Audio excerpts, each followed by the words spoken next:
Assalamualaikum warahmatullahi wabarakatuh. Diucapkan kepada Waalaikumsalam. yang berbahagia Datuk Seri Wan Rosli Wan Ismail, iaitu Menteri Besar Pahang dan figura yang sangat dikenali ramai. Baik, terima kasih Datuk Seri kerana sudi menjemput kami dari Suara TV Sama-sama. untuk sama-sama menemu pada hari ini di pejabat rasmi Datuk Seri. Sebelum itu, masih mungkin belum terlambat lagi untuk kami ucapkan tahniah kepada Datuk Seri di atas pelantikan sebagai Menteri Besar Pahang buat penggal kedua ini, Datuk Seri. Datuk Seri sihat? Alhamdulillah sihat. Alhamdulillah. Baik, Sri, kita terus kepada soalan yang pertama.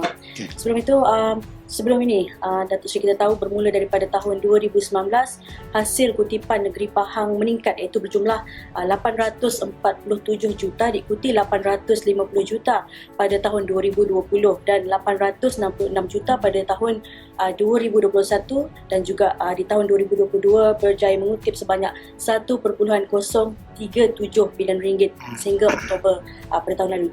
Kejayaan ini meletakkan negeri Pahang berada pada kedudukan yang setaraf dengan negeri-negeri lain yang juga merekodkan pendapatan hasil melepasi 1 bilion ringgit. Jadi Datuk Seri, bagaimana Datuk Seri melihat pencapaian negeri Pahang sepanjang 4 tahun yang lalu? Silakan. Pertama sekali saya ucapkan terima kasih kerana datang untuk interview saya, dan ini memberi peluang kepada saya untuk kita berkongsi beberapa perkara yang saya fikir perlu diketahui oleh orang ramai. So, berbalik kepada soalan yang dikemukakan tadi, peningkatan hasil kerja negeri. Di dalam mana-mana pertubuhan pun, organisasi negeri negara pun, hasil adalah sangat penting. Jadi dengan hasil yang sewajarnya membolehkan kerajaan yang mentadbir pemerintah mengurus kewangan dan mengembalikan balik apa yang diperolehi kepada rakyat. Itulah hasrat kerajaan negeri.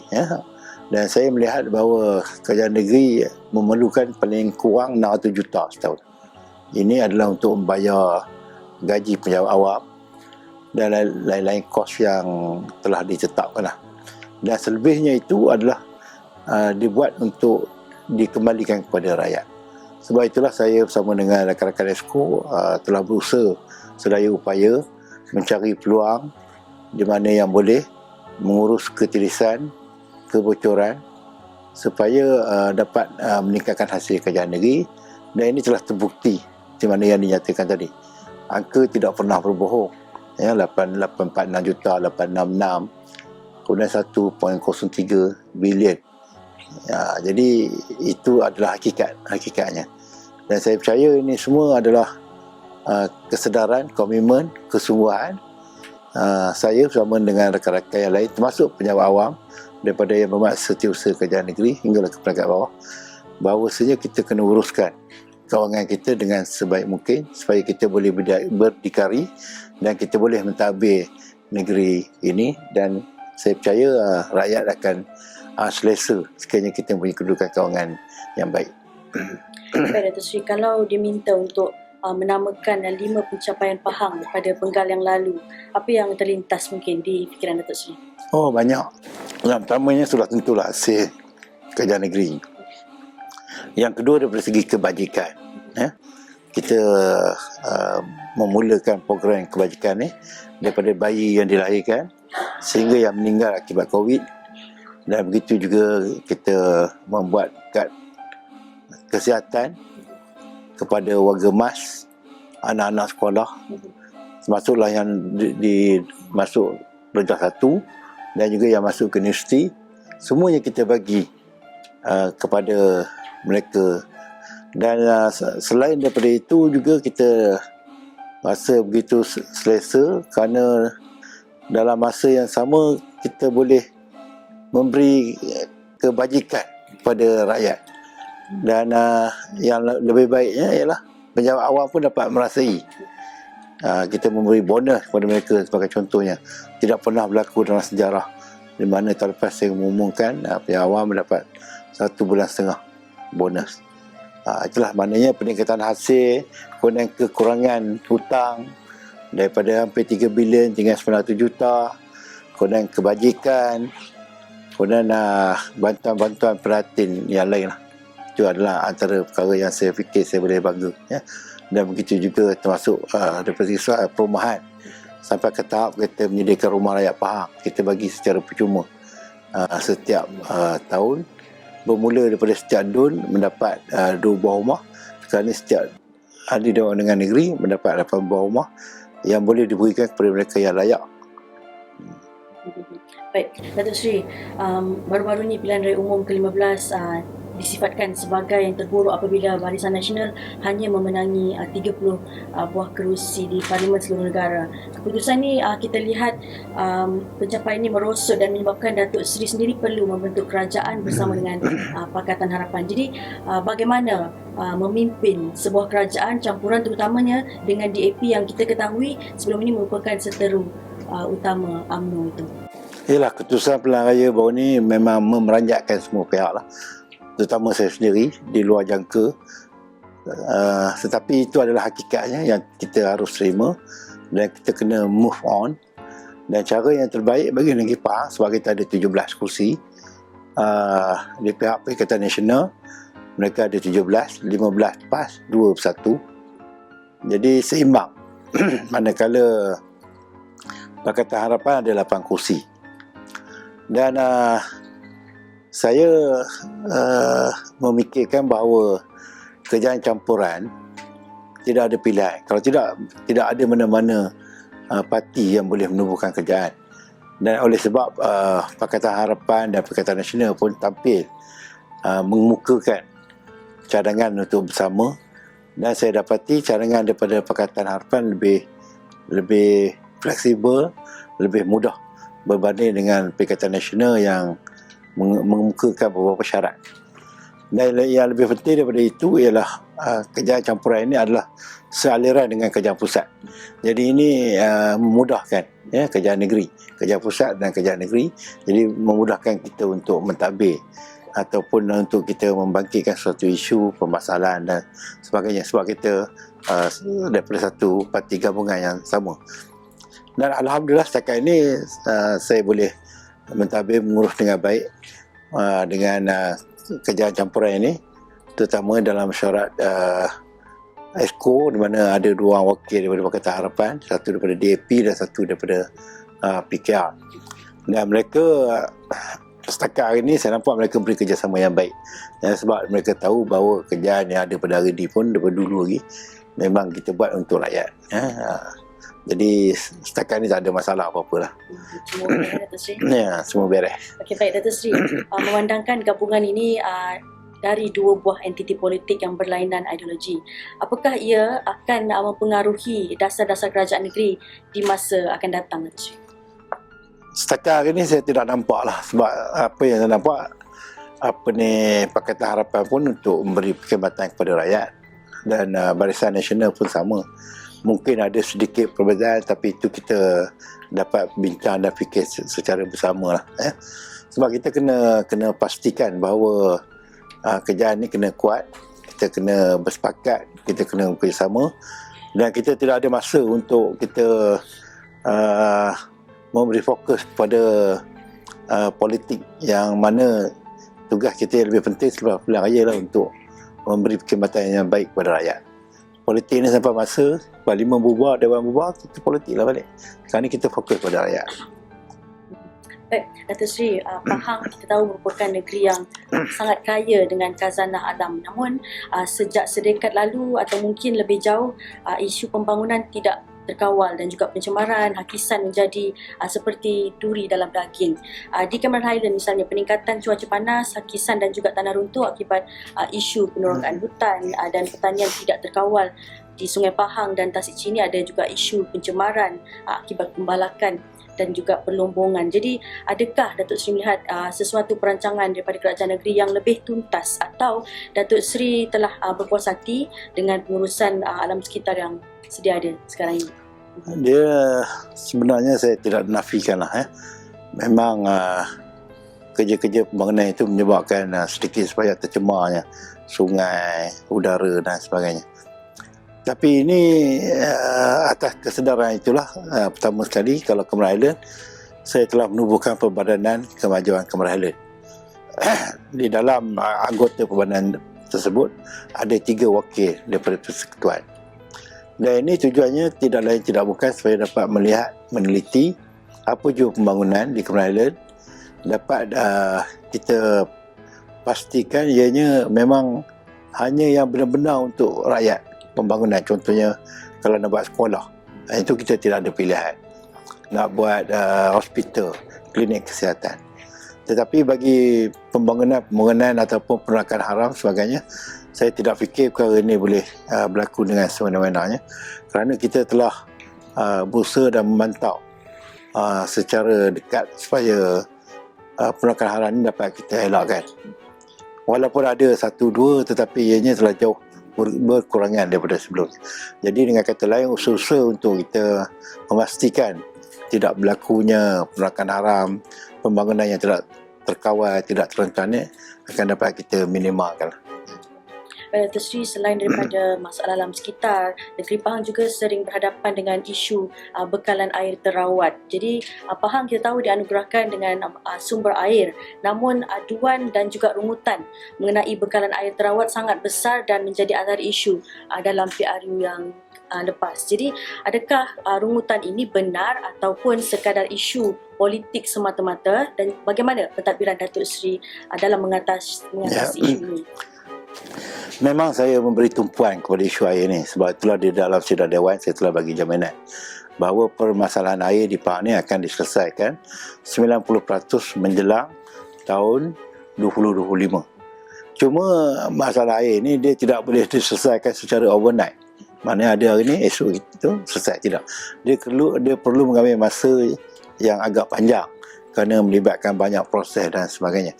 Tetapi sejak akhir-akhir ini saya dapati, walaupun masih lagi kedengaran aduan pasal air, tetapi saya nampak telah jauh berkurangan daripada sebelumnya. Ini kerana terutama sekali Kerajaan Negeri bersama dengan Pengurusan Air Pahang, kita telah membuat dan mengambil langkah-langkah tertentu, dan saya pernah upload dalam Facebook saya, dalam media, banyak mana dah yang kita spend untuk kita mengatasi masalah air ini. Dan sebab itu kalau kita perhatikan secara lebih dekat, lebih detail, kita nampak netizen sekarang ni dah kurang bangkitkan isu air. Yang mereka bangkit sekarang ni isu jalan pula. Jadi maknanya air itu dah makin berkurangan lah, ya. Walaupun tidak diselesaikan sepenuhnya.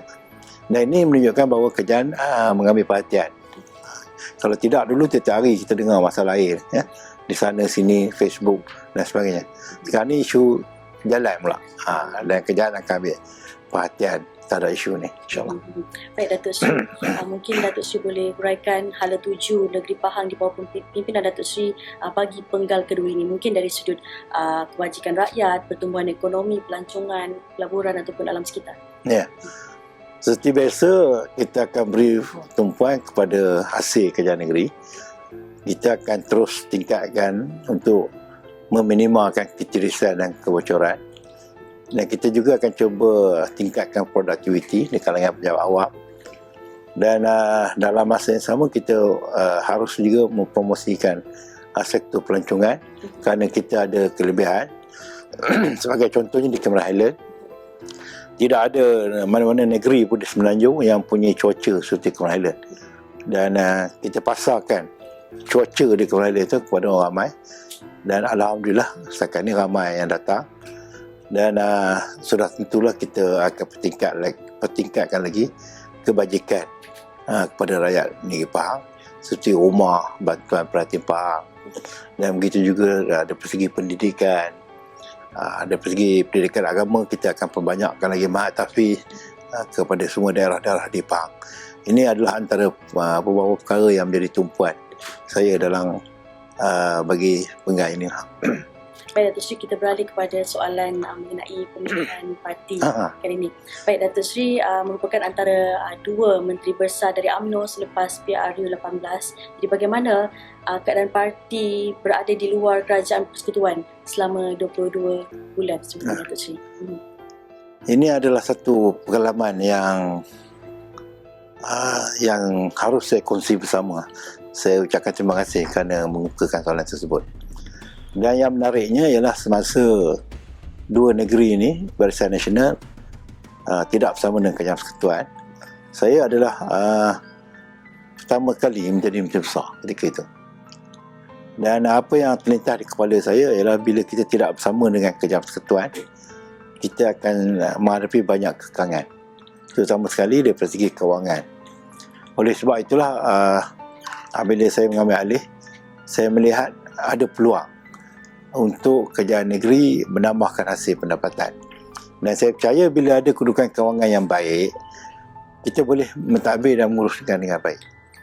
Sebab walaupun wang itu bukan segala-galanya, tetapi untuk menunjukkan relevannya kerajaan dengan rakyat ialah kedudukan kewangan. Jadi kalau katalah projek-projek kecil sebagai contohnya baik pulih Badan Raya, surau, longkang yang tidak banyak peruntukannya, lebih kurang 5,000, 10,000. Kalau kerajaan negeri pun tidak boleh bantu permohonan mereka, mereka mungkin akan hilang kepercayaan kepada kerajaan negeri. Jadi sebab itulah bila hasil kita meningkat, kita mendapat lebih daripada 600 juta. Jadi selebih tu kita bagi balik kepada rakyat. Dan ini membolehkan kerajaan ini, walaupun di Persekutuan Bangkang, tetapi di negeri ini sebab kita kerajaan, kita tidak terasa sangat. Kalaulah kita bergantung harap dengan kerajaan persekutuan, untuk bayar gaji pejabat awam pun kena minta dengan kerajaan persekutuan, untuk projek-projek kecil lain baik pulih Badan Raya pun kena minta dengan kerajaan, dan ini boleh menghakiskan kepercayaan rakyat pada kerajaan. Sebab itulah alhamdulillah, walaupun tsunami politik berlaku di PRU yang ke-15 baru ni, tetapi Pahang masih dapat bertahan, iaitu dengan 17 kursi, dan di sebelah sana pun 17 Pakatan Harapan 8. Dan saya percaya ini adalah usaha yang kita buat yang menyebabkan rakyat masih yakin kepada kita. Dan kita pun kehilangan undi baru ni. Bagi mereka yang duduk di bumi Pahang ni, saya yakin hampir 90% bersama dengan kerajaan. Cuma anak-anak kita yang di luar daripada Pahang, yang umur 18 tahun ke atas, dia tidak dapat merasakan apa yang kerajaan negeri telah buat. Kalau dia tahu apa yang kerajaan negeri telah buat, daripada mereka yang lahir, anak pertama, kahwin kali pertama, mati sebab Covid, anak yang belajar di universiti, masuk Darjah 1, saya pasti mereka akan beri undi kepada kerajaan. Yang ini mereka, bila selepas pelarian ni saya ada berjumpa dengan beberapa orang, dan memang benar mereka akui bahawa kadang-kadang mereka balik pun mereka tak tahu apa itu Barisan Nasional, apa itu Perikatan Nasional, apa itu DAP Pakatan Harapan. Cuma mereka kata siapa yang bawa mereka, yang tu mereka bagi. Tapi mereka yang duduk di bumi Pahang ni, yang merasai bantuan daripada kerajaan negeri Pahang, dapat merasakan apa yang kerajaan negeri Pahang buat. Contohnya semasa bencana, banjir dan sebagainya, mana kerajaan ini lah yang tampilkan harapan, yang memberi bantuan kepada mereka. Jadi saya percaya dan yakin insyaAllah kerana politik ini sangat dinamik, sangat progresif, saya percaya PRU yang ke-16 ini mereka akan kembali kepada Barisan Nasional. Baik, Datuk Seri, kita tahu kali ini Datuk Seri menawarkan diri untuk jadi naib Presiden UMNO. Mengapa itu, Datuk Seri? Sebenarnya ada satu kekosongan. Dia ada 3 kursi. Penyandang ada 2, ada satu kekosongan. Itu salah satu sebab. Yang kedua, kita semua tahu bahawa parti UMNO sekarang ni, sokongan rakyat terhadap UMNO semakin terhakis. Dan kita kena bangkit semula. Kita kena bekerja sebagai satu pasukan. Dan mungkin sedikit sebanyak pengalaman saya selama mengurus dan mentadbir negeri Pahang ini, boleh saya bawakan sekiranya saya diberi mandat atau kepercayaan untuk bersama-sama dengan kepimpinan parti. Jadi saya rasa saya tidak boleh setakat di Pahang saja. Saya terpanggil, rasakan ini adalah tanggungjawab saya sebagai ahli parti untuk menabur bakti, memberi pandangan perkhidmatan kepada rakyat, terutamanya ahli UMNO, supaya kita bangkit semula. Itulah antara sebabnya saya menawarkan diri. Lagipun kita semua tahu bahawa dulu-dulu ada wakil menteri besar seorang dalam naib presiden ataupun wakil pengurusi perhubungan. Jadi kalau boleh kita nak kembalikan semula, sekurang-kurangnya daripada 3 kursi naib presiden itu ada seorang menteri besar ataupun pengurusi perhubungan. Datuk Seri, adakah Datuk Seri melihat UMNO ni mampu pulih dalam masa terdekat ataupun ia mengambil masa yang agak panjang kerana kekalahan yang lepas? Dia untuk pemulaan UMNO ni ada banyak strategi. Jangka masa pendek pun kita kena buat, jangka masa sederhana pun kena ada, jangka masa panjang pun perlu je kita laksanakan. Jadi nanti mungkin ada dalam masa terdekat, contohnya kita bagi penerangan, kita jumpa dengan ahli parti dan kaum umbi, kita cerita dan sebagainya. Kemudian dalam jangka masa panjang, dalam jangka masa sederhana pun ada juga. Kita approach kita kena kita tak boleh jangka masa panjang saja. Jadi kena ada gabungan. Sementara kita nak pergi ke jangka masa panjang, ada jangka masa sederhana. Sebab ini perlu disegerakan. Sebab untuk mengembalikan keyakinan rakyat bukan satu perkara yang mudah untuk kita mengubah balik. Tapi kalau caranya betul, kita ceritakan dengan logiknya kenapa, pasal apa UMNO. Sebab kita tahu UMNO ni daripada dulu lagi sejarahnya memang panjang, pernah diuji, pernah diharapkan, tetapi kita boleh survive. Yang ni kita kena bagi tahu. Dan kita adalah sebuah parti yang punya sokongan akar umbi. Ya, cukup strukturnya sangat baik. Sebab itulah dalam keadaan tsunami macam mana pun, dan dalam keadaan dugaan dan cabaran macam mana sekalipun, UMNO masih terus boleh survive. Pilihan kali ini secara keseluruhan dan juga hala tuju UMNO selepas ini. Saya harapkan supaya yang pertama sekali kita mendapat mereka yang benar-benar setia, dan kita tidak mahu seperti mana selepas kita kalah PRU ke-15 ada di kalangan kita yang lompat parti. Yang itu kita tak nak. Saya percaya Presiden memang mengharapkan barisan yang setia sebagai satu pasukan, dan kita boleh minimalkan masalah dalaman.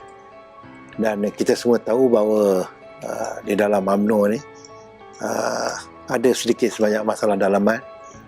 Nah, ini kita tidak dapat nafikan, kerana penganalisa politik pun ada menceritakan bahawa UMNO menghadapi masalah dalaman dan tidak bekerja sebagai satu pasukan. Dan kalau sekiranya ini terus berlaku, akan melemahkan UMNO. Jadi harapan saya selepas pemilihan 18-19 Mac ini, saya berharap supaya UMNO akan menjadi satu organisasi yang kuat, masalah dalamannya sangat minimal dan boleh bekerja sebagai satu pasukan, dan yang pentingnya dapat membantu kepimpinan parti untuk meneruskan agenda untuk agama, bangsa dan negara.